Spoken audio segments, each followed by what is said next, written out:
পৃষ্ঠা 111। 13 গম ও তার পুষ্টি মূল্য সম্বন্ধে লেখো। উত্তর। মধ্য ও উত্তর ভারতে গম হলো প্রধান খাদ্যশস্য। আস্ত গম খুব একটা খাওয়া হয় না, তবে ডালিয়া ও পরিজ হিসেবে খাওয়া যেতে পারে। গম থেকে আটা তৈরি হয় এবং তা রিফাইন করে ময়দা তৈরি হয়। আটা থেকে হাত রুটি, লিট্টি ইত্যাদি তৈরি হয়। ময়দা থেকে রুটি, পরোটা, কেক, বিস্কুট, নুডলস, পুরি, ঠেকুয়া ইত্যাদি তৈরি হয়। উচ্চ হারে নিষ্কাশিত আটাতে গমের সমস্ত খাদ্য উপাদানগুলি বজায় থাকে, কিন্তু কম হারে নিষ্কাশিত হলে ওগুলি বের হয়ে যায়। ফাইটেটের উপস্থিতিতে ক্যালসিয়াম শোষণ ব্যাহত হয়। রুটি তৈরির সময় শ্বেতসার ঠিক থাকলেও উত্তাপে খনিজ লবণ ও ভিটামিনের অপচয় হয়। খনিজ লবণ, ভিটামিন ও তন্তু থাকাতে রুটি ভাতের থেকে বেশি উপকারী। মেদ ঝরাতে ও ডায়াবেটিসের পক্ষে রুটি উপকারী। রুটির সঙ্গে ডাল খেলে প্রোটিনের ঘাটতি পূরণ হয়।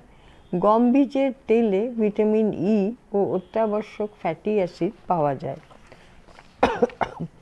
এখানে একটা ছবি আছে পরিপক্ক গমের শীষ।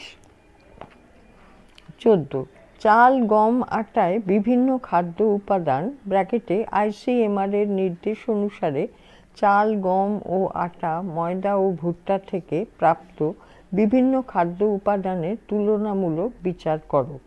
আচ্ছা, এখানে একটা টেবিল দেয়া আছে।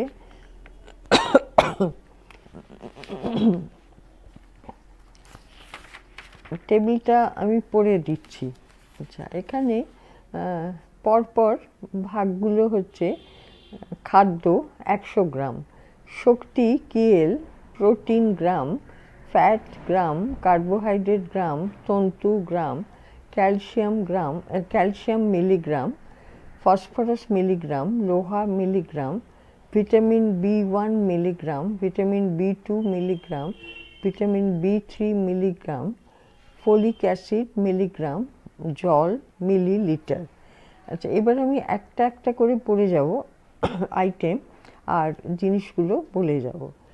আতপ চাল, খাদ্য 100 গ্রাম আতপ চাল, শক্তি 345, প্রোটিন 6.8, ফ্যাট 0.5, কার্বোহাইড্রেট 78.2, তন্তু 0.2, ক্যালসিয়াম 10, ফসফরাস 160, লোহা 0.7, vitamin B1 0.06, B2 0.06, vitamin B3 1.9, folic acid 0.8, জল 11.7।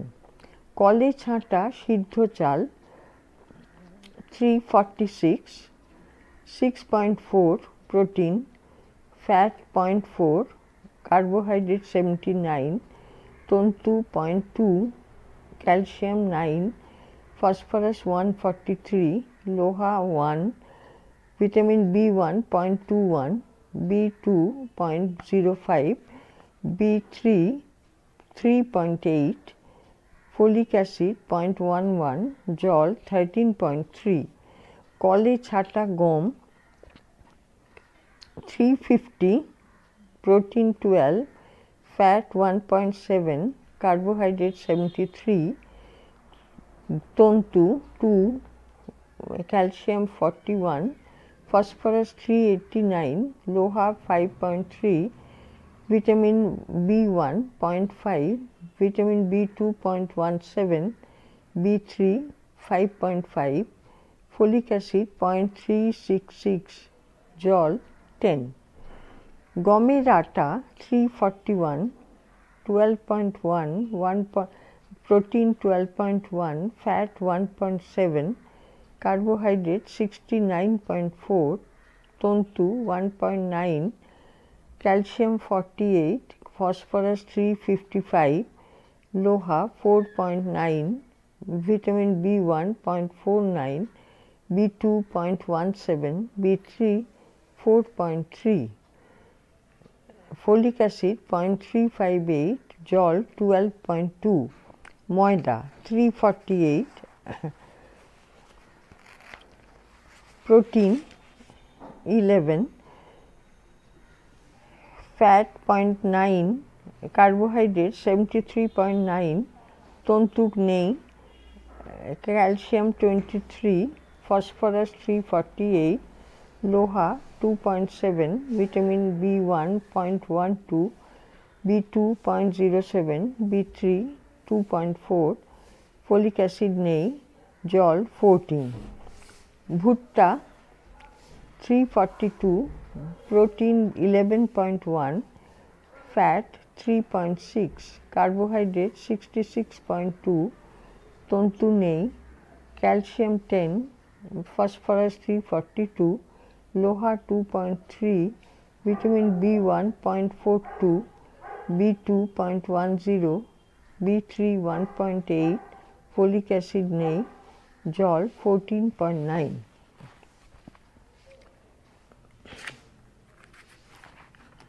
112 পৃষ্ঠা।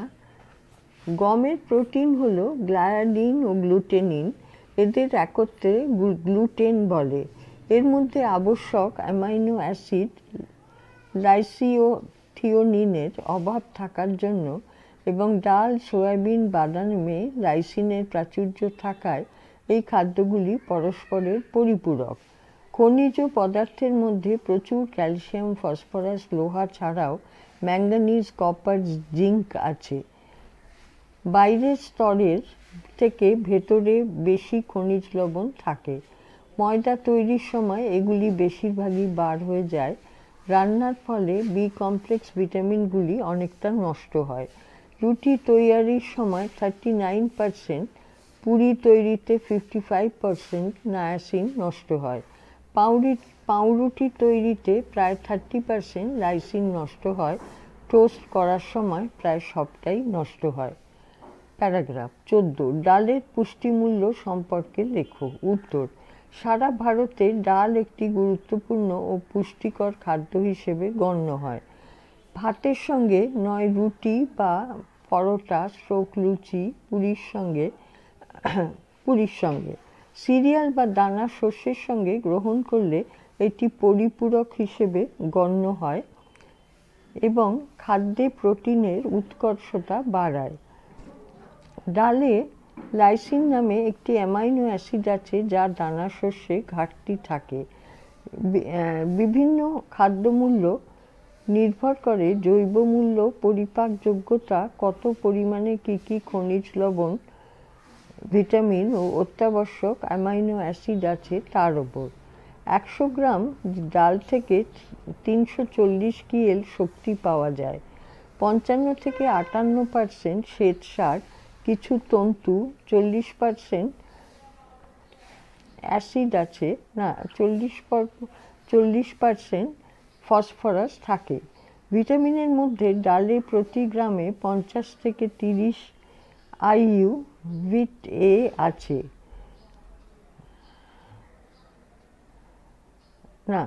ভিটামিনের মধ্যে ডালে প্রতি গ্রামে 50 থেকে 300 IU ভিটামিন এ আছে। ভিটামিন বি কমপ্লেক্সের মধ্যে ভিটামিন B9, B3 থাকে। অঙ্কুরিত ছোলা ও মুগ ডালে ভিটামিন সি থাকে। ডালে 1.5% ফ্যাট থাকে। ছোলার ডাল ও মাসকলাই ডালের পুষ্টিমূল্য অধিক। এগুলিতে লিউসিন, লাইসিন, অজিনাইন বেশি থাকে। ছোলার ডালে ট্রিপ্টোফ্যানের অভাব থাকলেও NPU এর মাত্রা বেশি। মসুর ও মুগ ডালের প্রোটিন সহজপাচ্য, সহজে সেদ্ধ হয়। এতে ভিটামিন এ থাকলেও মিথিওনিন, সিস্টিন, ট্রিপ্টোফ্যানের অভাব আছে। এরপর অড়হর ডাল, এতে ট্রিপ্টোফ্যানের অভাব আছে। অন্যান্য ডালের পুষ্টিজাত মান এই ডালগুলির পর। খেসারির ডালে প্রোটিনের পরিমাণ খুব বেশি, 28.2 গ্রাম। দামে সস্তা বলে নিম্নবিত্তের মানুষ বেশি ব্যবহার করেন। তবে দীর্ঘদিন বেশি পরিমাণে গ্রহণের ফলে প্রথমে হাঁটুর নিচে থেকে পেশির ব্যথা হয়, খিঁচুনি হয়, ক্রমে চলতে অসুবিধা হয়, হাঁটু বেঁকে যায়, শেষে তা অবশ হয়ে পক্ষাঘাত হয়। একে ল্যাথাইরিজম বলে। প্রোটিন বিটা অক্সাইল অ্যামিনো অ্যালানিনের জন্য এই সমস্যা দেখা যায়। ডাল থেকে ছাতু, বেসন ইত্যাদি তৈরি হয়। প্যারাগ্রাফ। ডালে বিষাক্ত পদার্থ। কয়েক ধরনের বিষাক্ত পদার্থ ডালের প্রোটিনে পাওয়া যায়, যা অ্যামাইনো অ্যাসিড মুক্ত হতে শোষিত হতে বাধা দেয়। এরা হলো ট্রিপসিন, কাইমোট্রিপসিন, অ্যামাইলেজ ও হিমাগ্লোটিন। জলে সারা রাত ভিজিয়ে রেখে সেই জল ফেলে দিয়ে কড়া উত্তাপে ফুটিয়ে নিলে বিষাক্ত বস্তুগুলি দূর হয়। ডায়াবেটিস, হৃদরোগী, মেদবহুল ব্যক্তিরা প্যাকেটে অম্বলের ধাত না থাকলে দৈনিক এটি খেলে উপকার পাবেন। প্যারাগ্রাফ 15। কন্দ ও মূলের পুষ্টির গুরুত্ব সম্পর্কে লেখো। এখানে একটা ছবি রয়েছে কন্দ ও মূল জাতীয় খাদ্যদ্রব্য।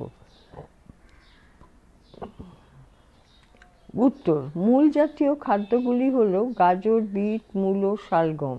এগুলি গাছকে মাটিতে ধরে রাখতে সাহায্য করে। এগুলিকে কাঁচাও খাওয়া যায়। স্যালাড হিসেবে বিভিন্ন খাদ্যের সঙ্গে ব্যবহার করা যায়। কন্দ হলো উদ্ভিদের সঞ্চয়ী অঙ্গ। মাটির তলা থেকে শ্বেতসার ভবিষ্যৎ শক্তির জন্য। এই দুই ধরনের খাদ্যে প্রচুর পরিমাণ শ্বেতসার তথা ক্যালোরি পাওয়া যায়। সেজন্য ডায়াবেটিস ও মেদবহুল লোকের গাজর, মূলো, বিট ও রাঙা আলু খাওয়া বারণ। এর থেকে প্রচুর ক্যারোটিন পাওয়া যায়, ভিটামিনও পাওয়া যায়। পৃষ্ঠা 113। কিন্তু আলু ও অন্যান্য এই ধরনের খাদ্য সংরক্ষণের ফলে তা নষ্ট হয়। ভিটামিন ও লোহা, প্রোটিন এগুলি খুব কম থাকে।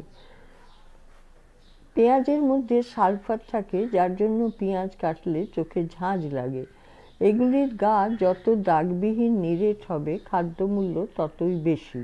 এগুলি বেশ কিছুদিন, বিশেষ করে কন্দ, সংরক্ষণ করা যায়। আলুর খোসা ছাড়িয়ে সেদ্ধ করলে ভিটামিন বি ও সি নষ্ট হয়। টপিওকা খাদ্যশস্যের বিকল্প হিসেবে ব্যবহার হয়। বিট, গাজরে ভিটামিন এ থাকে। এই জাতীয় খাদ্যে ক্যালসিয়াম পাওয়া যায়।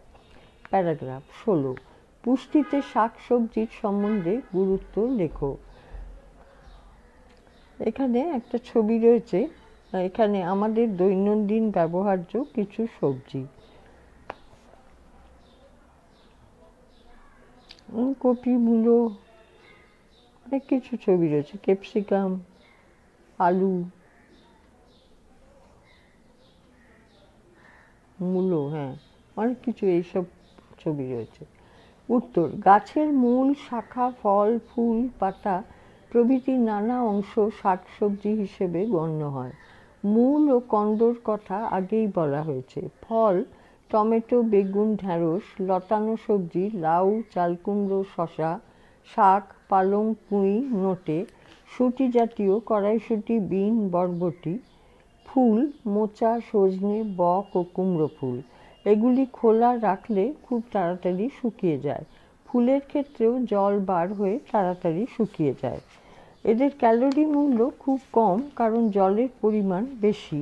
এতে ভিটামিন ও খনিজ লবণের প্রাচুর্য থাকে। প্রোটিন 2.7% থাকে। শ্বেতসারই বেশি থাকে, বিশেষ করে মূলো, কন্দে, বিনে সেলুলোজ বা তন্তুতে থাকে, যেগুলি রাফেজ হিসেবে মল তৈরি করতে সাহায্য করে। ফ্যাট প্রায় থাকে না বলে ডায়াবেটিস, হৃদরোগী, মেদবহুল ব্যক্তির পক্ষে ভালো। কোষ্ঠকাঠিন্য দূর করে বলে বয়স্কদের এবং কোষ্ঠকাঠিন্যে ভুগছে এমন রোগীর খাওয়া ভালো, বিশেষ করে শাক জাতীয় খাবার। কিন্তু ক্রনিক আমাশাযুক্ত ব্যক্তিরা এগুলি খাবে না। শাকসবজি টাটকা অবস্থায় খেলে ভিটামিন বি কমপ্লেক্স ও সি পাওয়া যায়। শুকিয়ে গেলে বা উত্তাপে এগুলি নষ্ট হয়।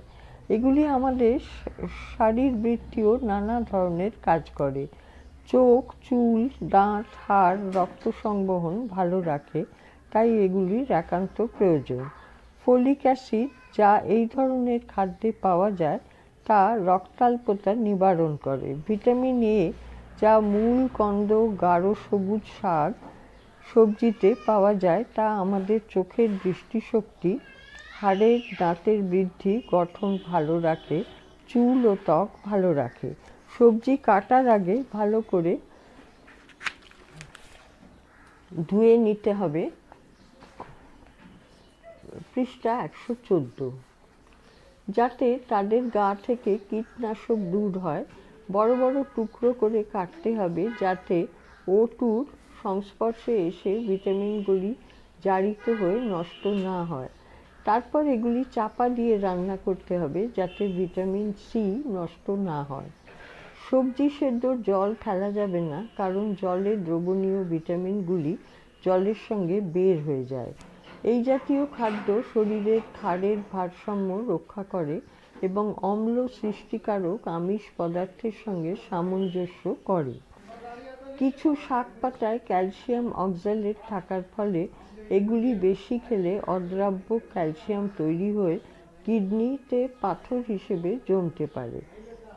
এগুলিতে সাইট্রিক অ্যাসিড, ম্যালিক অ্যাসিড শাকে থাকায় এরা রান্নার স্বাদ, গন্ধ বাড়িয়ে তোলে। অনেক সময় শাক পেটে গ্যাসের সৃষ্টি করে। তন্তুর পরিমাণ বেশি থাকায় গ্যাস্ট্রিক আলসার রোগীর শাক সবজির মধ্যে অনেকগুলি খাওয়া নিষেধ। কিন্তু যেহেতু এগুলি রক্তে ভালো কোলেস্টেরলের মাত্রা বাড়ায়, তাই হৃদরোগী, উচ্চচাপযুক্ত ব্যক্তিদের পক্ষে ভালো। প্রত্যহ কন্দ, মূল ও শাকসবজি মিলিয়ে 100 থেকে 150 গ্রাম প্রাপ্তবয়স্কদের অবশ্যই খাওয়া উচিত। নিরামিষাশী ব্যক্তি ও গর্ভবতীদের এটি দৈনিক 200 গ্রাম মতো দরকার। কুচ ও ছোলার শাকে লোহা খুব বেশি পাওয়া যায়। প্যারাগ্রাফ 17। পুষ্টিমূল্য সহ দুধের উপকারিতা সম্বন্ধে লেখো। উত্তর: প্রাচীনকাল থেকেই দুধ অত্যাবশ্যক খাদ্য বলে গণ্য। 6 মাস বয়স অবধি এটি শিশুর একমাত্র ও প্রধান খাদ্য। 2 বছর অবধি শিশুদের মাতৃদুগ্ধ দেওয়া যায়। মায়ের দুধে শিশুর বেড়ে ওঠার জন্য সব ধরনের উপাদানই বর্তমান। দুধ রোগীর খুব ভালো পথ্য। বড় অসুখ, গুরুতর আঘাতের পর দুধ শরীর সুস্থ করতে বড় ভূমিকা গ্রহণ করে। দুধে খুব উচ্চমানের প্রোটিন আছে, যদিও সেটি পরিমাণে 3.3%, কিন্তু জৈব মূল্য 91। এতে প্রচুর পরিমাণে অত্যাবশ্যক অ্যামাইনো অ্যাসিড, লাইসিন বর্তমান। এতে ল্যাক্টার আছে, যা মায়ালিন আবরণ তৈরি করে। এটি অন্ত্রে ল্যাকটিক অ্যাসিড ব্যাসিলাই এর বৃদ্ধিতে সাহায্য করে, যা ক্যালসিয়াম শোষণে উপযোগী। দুধের ফ্যাট সহজপাচ্য। এতে 2.1% লাইনোলেইক অ্যাসিড ও লাইনোলেনিক অ্যাসিড 5% থাকে। Arachidonic acid 14%, essential fatty acid থাকে। মাঠা তোলা দুধে এগুলি নেই। মহিষের দুধে এগুলি আরও বেশি মাত্রায় থাকে। দুধ ক্যালসিয়াম ও ফসফরাসের উৎকৃষ্ট উৎস। Vitamin A, B1, B12, B3 অল্প পরিমাণে থাকে, কিন্তু ভিটামিন ডি, যেটি হাড়ের বৃদ্ধির জন্য দায়ী, সেটি বেশ কিছু পরিমাণে থাকে। পটাশিয়াম থাকে 100 গ্রাম দুধে 150 মিলিগ্রাম, সালফেট থাকে 10 মিলিগ্রাম এবং বাইকার্বনেট 20 গ্রাম। কিন্তু ভিটামিন সি ও লোহা খুব কম পরিমাণ থাকার জন্য দুধ আদর্শ খাদ্য হওয়া সত্ত্বেও সম্পূর্ণভাবে তার উপর 6 মাস বয়সের পর নির্ভর করা যায় না। দুধ থেকে নানা ধরনের খাদ্য তৈরি হয়। দুধ দিয়ে পায়েস, পুডিং, আইসক্রিম, রসমালাই ইত্যাদি রান্না করা যায়। এত সব থাকা সত্ত্বেও শুধু দুধ খেয়ে সুস্থ মানুষ দিনের পর দিন থাকতে পারে না, কারণ একজন প্রাপ্তবয়স্ক লোকের অনেক দুধের দরকার সারা দিনের জন্য। দুধ জাল দিয়ে বা গরম করে নিতে হবে। খাঁটি দুধ পাওয়া দুষ্কর। রোজ 6 থেকে 7 লিটার দুধ খেলে উদরাময় দেখা দেবে, পেট ফাঁপবে। ওই পরিমাণ দুধের দাম কিছু কম নয়। সবথেকে বড় কথা, যে একবার অন্য খাবারের স্বাদ পেয়েছে সে কেবল দুধ খেয়েই সন্তুষ্ট থাকবে তা আশা করা যায় না। দুধ শুধুই অথবা ভাত, মুড়ি, রুটি দিয়ে খাওয়া যায়। নিরামিষাশী প্রাপ্ত ব্যক্তিদের ক্ষেত্রে ন্যূনতম 200 মিলিলিটার দুধ দৈনিক পান করা উচিত। গর্ভবতী, স্তন্যদাত্রী ও ছোট বাচ্চাদের এর থেকে কিছু বেশি পরিমাণ দুধ দরকার। প্যারাগ্রাফ 18। দুগ্ধজাত খাদ্যগুলির সম্বন্ধে আলোচনা করো। উত্তর। দুধ থেকে নানা ধরনের সুখাদ্য তৈরি করা যায়, যেগুলি শুধু পুষ্টিকর নয়, রুচিসম্মতও বটে। বিভিন্ন পদ্ধতির মাধ্যমে তৈরি হয় দই, ছানা, পনির, ঘি, মাখন, শ্রীখণ্ড, চিজ, রাবড়ি ইত্যাদি। 1. Scheme milk. স্নেহ পদার্থ ব্র্যাকেটে দুধে যে সর পরে অপসারণ করা হয়। এর ফলে স্বাদ ও ভিটামিন এ ও ডি নষ্ট হয়। পৃষ্ঠা 115। তখন আবার বাইরে থেকে ওই দুটি ভিটামিন মেশাতে হয়। ক্যালোরি ও প্রোটিন বেশি থাকে। হার্টের রোগীদের পক্ষে এটি খাদ্যযোগ্য। 100 গ্রামে এর থেকে শক্তি পাওয়া যায় মাত্র 29 কিএল। 2. গুঁড়ো দুধ। 97% জল শুকিয়ে নেওয়া হয়, আবার জল মিশিয়ে তরল করা যায় নিজেদের দরকার মতো।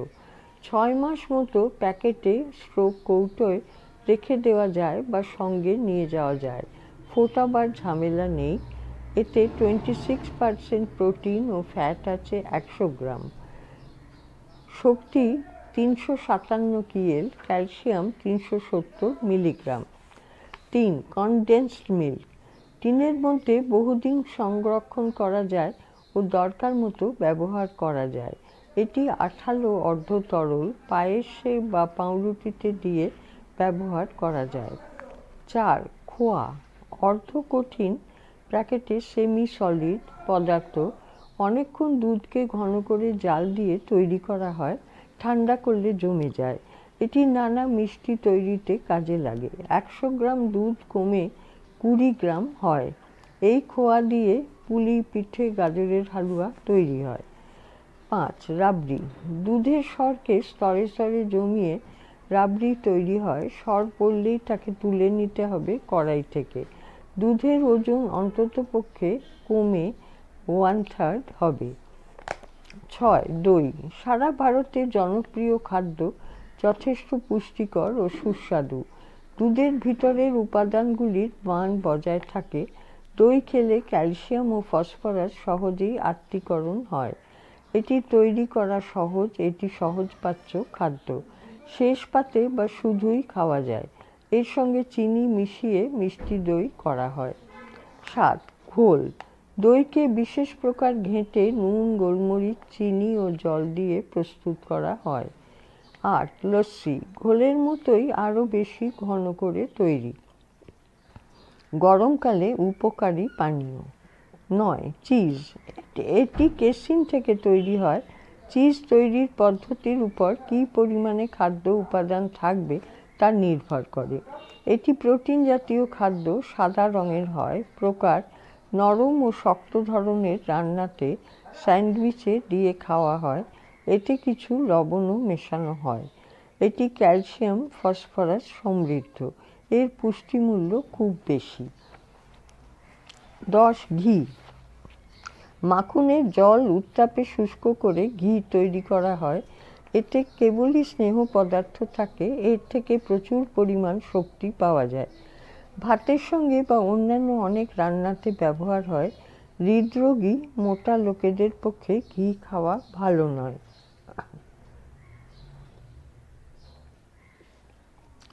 11. শ্রীখণ্ড। দইয়ের জল ঝরিয়ে চিনি ও সুগন্ধি বস্তু মিশিয়ে একে সুস্বাদু করে নেওয়া হয়। এটি তুলনামূলকভাবে গুরুপাক। দক্ষিণ ভারতে ভাতের পাতে এটি খাওয়া হয়। 12. ছানা। দুধকে ফুটিয়ে তাতে লেবুর রস বা ক্যালসিয়াম ল্যাকটেটের সাহায্যে ছানা তৈরি করা যায়। এতে দুধের জলের সঙ্গে কার্বোহাইড্রেট বেরিয়ে গিয়ে নরম কঠিন পদার্থে পরিণত হয়। 13. পনির। রেনিনের সাহায্যে দুধ জমিয়ে পনির করা হয়, প্রোটিন জাতীয় খাদ্য। ছানার থেকে অনেক বেশি জল এর থেকে বের হয়ে যায়। প্যারাগ্রাফ 19।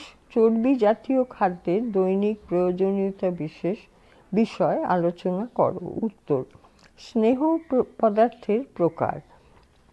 আমাদের খাদ্যে প্রধানত দুই ধরনের ফ্যাট থাকে: দৃশ্য ব্র্যাকেটে উদাহরণ তেল, ঘি, মাখন, ও অদৃশ্য ব্র্যাকেটে যা খাদ্যে মিশে থাকে, যেমন ডালের, সয়াবিনের মধ্যে থাকা ফ্যাট। চর্বির ফ্যাট বলতে দৃশ্যমান ফ্যাটকে বোঝায়। পৃষ্ঠা 116। ICMR এর মত অনুযায়ী দৃশ্যমান ফ্যাটের দৈনিক চাহিদা ও আকাঙ্ক্ষিত চাহিদা কত তা শতাংশে বলা হলো। প্রাণীজ চর্বি হলো দুধের সর, মাখন, ঘি, পশুর চর্বি, মাছের তেল। উদ্ভিদ চর্বি হলো বাদাম, নারকেল ও তিল, তিসি, সূর্যমুখী, মার্জারিন, বনস্পতি, বাদাম, সরষের তেল প্রভৃতি। উদাহরণ: ঘি। এটি প্রাণীজ স্নেহ পদার্থ, ভিটামিন A ও D সমৃদ্ধ সম্পৃক্ত ফ্যাটি অ্যাসিড। রক্তে কোলেস্টেরল বাড়ায়। পুষ্টিকর। খাদ্যের স্বাদ বৃদ্ধি করে, বাড়ন্ত বাচ্চা ও পরিশ্রমী ব্যক্তি, গর্ভবতী, স্তন্যদাত্রী, নীরোগ মহিলা, পুরুষ, কম ওজনের ব্যক্তিদের পক্ষে রোগ থেকে সেরে ওঠার পর ঘি খাওয়া ভালো। ক্ষতিকর। হৃৎপিণ্ডের যে কোনো রোগ, উচ্চ রক্তচাপ, হজম শক্তি দুর্বল, মেদবহুল ব্যক্তির পক্ষে ঘি ক্ষতিকারক। ঘি ক্ষতিকর। প্যারাগ্রাফ 20। ব্যক্তি বিশেষে দৃশ্যমান ও আকাঙ্ক্ষিত ফ্যাটের দৈনিক প্রয়োজনীয়তা কিরূপ লেখো।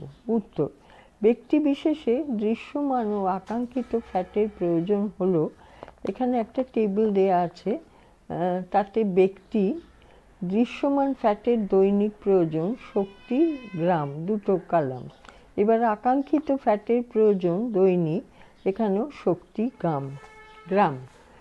আচ্ছা, আমি একটা করে পড়ছি। কিশোর কিশোরী দৃশ্যমান ফ্যাটের দৈনিক প্রয়োজন শক্তি 5, গ্রাম 4। আকাঙ্ক্ষিত ফ্যাটের দৈনিক প্রয়োজন শক্তি 15, গ্রাম 25। প্রাপ্তবয়স্ক মহিলা পুরুষ শক্তি 5, দৃশ্যমান ফ্যাটের দৈনিক প্রয়োজন শক্তি 5, গ্রাম 12। আকাঙ্ক্ষিত ফ্যাটের প্রয়োজন দৈনিক 9, আকাঙ্ক্ষিত হচ্ছে 20 গ্রাম।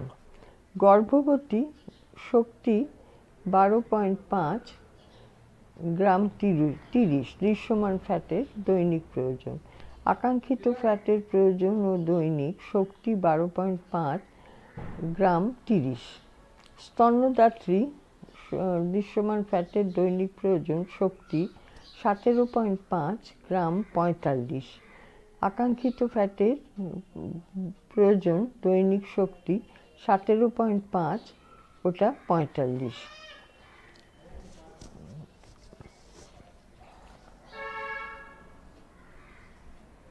আচ্ছা, এই ফাইলটি এখানে শেষ হলো।